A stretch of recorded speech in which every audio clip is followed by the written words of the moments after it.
کرتی۔ معزز سامعین کرام، حضرت موسیٰ علیہ السلام نے پوچھا کہ یا اللہ جنت میں میرا ساتھی کون رہے گا، جنت میں میرا ساتھی کون رہے گا، میرے پڑوس میں کون رہے گا؟ تو اللہ نے کہا کہ موسیٰ یہ کسائی ہے، وہی تیرا جنت میں ساتھی ہوگا۔ کون بنے گا؟ تو موسیٰ علیہ السلام ہو گئے، حیرت ہو گئے کہ اللہ تو نے مجھے پیغمبر بنایا اور جنت میں میرا ساتھی کسائی ہوگا؟ کہ اللہ وہ کون ہے، کہاں ملے گا، میں اس سے ملنا چاہتا ہوں۔ کہا کہ فلاں بازار دیکھا ہے، بلایا یا رسول اللہ، اے یا اللہ، تو بولے اسی بازار میں چلا جا، وہیں پر اس کی گوشت کی دکان ہے، ملاقات ہو جائے گی۔ موسیٰ علیہ السلام گئے، دیکھنا چاہتے تھے کہ یہ نوجوان کا عمل کون سا ہے، یہ کون سا عمل کرتا ہے جس کے بنا پر وہ جنت میں میرا ساتھی ہوگا۔ وہ تو گوشت کی دکان پہ گوشت کاٹ رہا ہے، گراہک آ رہا ہے، گوشت دے رہا ہے۔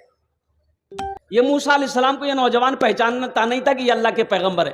موسیٰ علیہ السلام دور بیٹھے دیکھ رہے ہیں کہ گراہک آ رہا ہے، گوشت کاٹ رہا ہے، وزن کر کے دے رہا ہے، اور قربان جاؤ گوشت کو وزن کر رہا ہے، وہ بیچتا چلا جا رہا ہے۔ موسیٰ علیہ السلام دیکھنا چاہتے ہیں کہ یہ نوجوان کون سا عمل کرتا ہے، کیا تہجد پڑھتا ہے، کتنا عبادت گزار ہے، کیا ہے یہ میں جنت میں میرا ساتھی ہے۔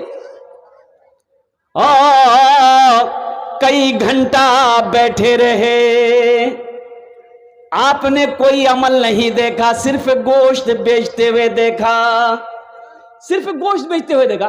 اچھا جب شام ہوئی تو گوشت کا دکان یہ نوجوان بند کیا، اب کچھ نرم گوشت کو جو نے کاٹ کے انہوں نے اپنا جھولا میں ڈالا، دکان سمیٹا، جھولا اٹھایا، گھر کے طرف چلنے لگا۔ تو موسیٰ علیہ السلام نے کہا کہ نوجوان ذرا ٹھہر۔ بولا کہیے۔ بولا کیا تو چاہتا ہے کہ میں تیرا مہمان بن جاؤں، تو چاہتا ہے؟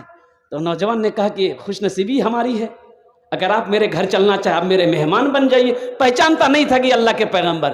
بولا شوق سے آپ میرے گھر چل سکتے ہیں۔ بولا چل۔ آگے نوجوان ہے، پیچھے اللہ کے پیغمبر حضرت موسیٰ علیہ السلام ہے۔ جب گھر پر یہ نوجوان پہنچا، موسیٰ علیہ السلام کو بٹھایا، دیکھتا ہے کہ اس کونے میں ایک چارپائی پڑی ہے، وہاں پر ایک ضعیفہ عورت، کمزور سی نحیف سی عورت بڑھیا جو ہے وہ پڑی ہوئی۔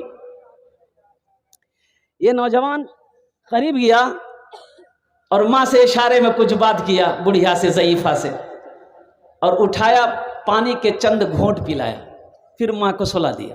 وہ نوجوان آیا، برتن دھویا، ہانڈی چڑھایا چولہے پہ اور گوشت پکایا۔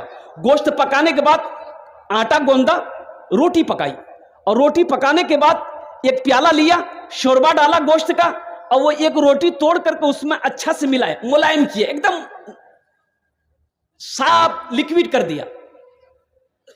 موسیٰ علیہ السلام دیکھتے جا رہے ہیں، اللہ کے پیغمبر دیکھتے جا رہے ہیں، قربان جائیے لکوڈ ہو گیا۔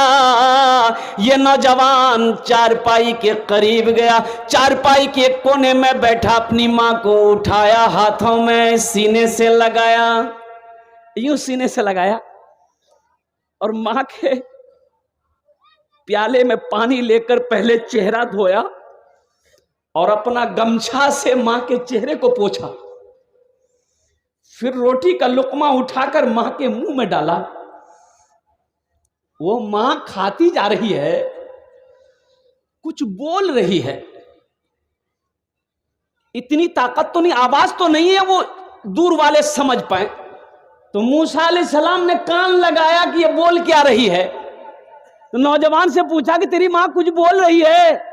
تو نوجوان بولا کہ میں کیا بتاؤں، میری ماں ایسی دعا مانگ رہی ہے کہ میں بتا نہیں سکتا۔ میں اپنی ماں کی خدمت کرتا ہوں تو میری ماں یہی دعا کرتی ہے ہمیشہ کہ یا اللہ میں اپنے بیٹے سے راضی ہوں، تو اسے جنت میں موسیٰ کا ساتھی بنا دے، موسیٰ کا ساتھی بنا دینا۔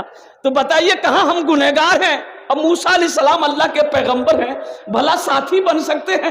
موسیٰ علیہ السلام نے اس کے پیٹھ پہ ہاتھ کو رکھا اور کہا کہ بیٹا جانتے ہو تم خوش نصیب ہو، اللہ نے وہ مقام عطا فرمایا، موسیٰ تیرے سامنے کھڑا ہے۔ ماں کی دعا رد نہیں ہوتی، باپ کی دعا رد نہیں ہوتی۔ اللہ توفیق دے۔ اللہ کے نبی جناب محمد رسول اللہ صلی اللہ علیہ وسلم اپنے ماں کے شکم میں تھے، باپ کا انتقال ہو گیا۔ جب 7 سال کی عمر ہوئی ماں کے ساتھ مدینہ گئے تھے، اب مدینہ سے پھر مکہ لوٹ رہے تھے، راستے میں ایک جگہ جس کا نام ہے مقام ابوا، وہیں پر ماں کی طبیعت خراب ہو گئی۔ حضرت آمنہ کی طبیعت خراب ہو گئی. ان کے ساتھ میں ایک دائی تھی, ایک خدمت گزار والی تھی, حضرت ام ایمن. حضرت ام ایمن رضی اللہ تعالیٰ عنہ تھی. اتنا تیز بخار آیا حضرت آمنہ کو, اتنا تیز بخار آیا کہ وہ بخار اترتا تھا, چڑھتا تھا, اترتا تھا, یہاں تک کہ کبھی کبھی حضرت آمنہ بے ہوش ہو گئی اور اسی بے ہوشی کی حالت میں انتقال کر گئی. اللہ کے رسول صلی اللہ علیہ وسلم کی عمر 7 سال تھی. بھائی کتنی عمر تھی؟ 7 سال کی عمر میں ماں چلی گئی. تو اللہ کے رسول نے ایک موقع پر ارشاد فرمایا, کاش میری ماں آمنہ زندہ ہوتی, میں عشاء کی نماز پڑھ رہا ہوتا, سورہ فاتحہ تلاوت کر رہا ہوتا, میری ماں آمنہ آواز دیتی بیٹا محمد, تو میں نماز توڑ کر ماں کی بارگاہ میں حاضر ہو جاتا.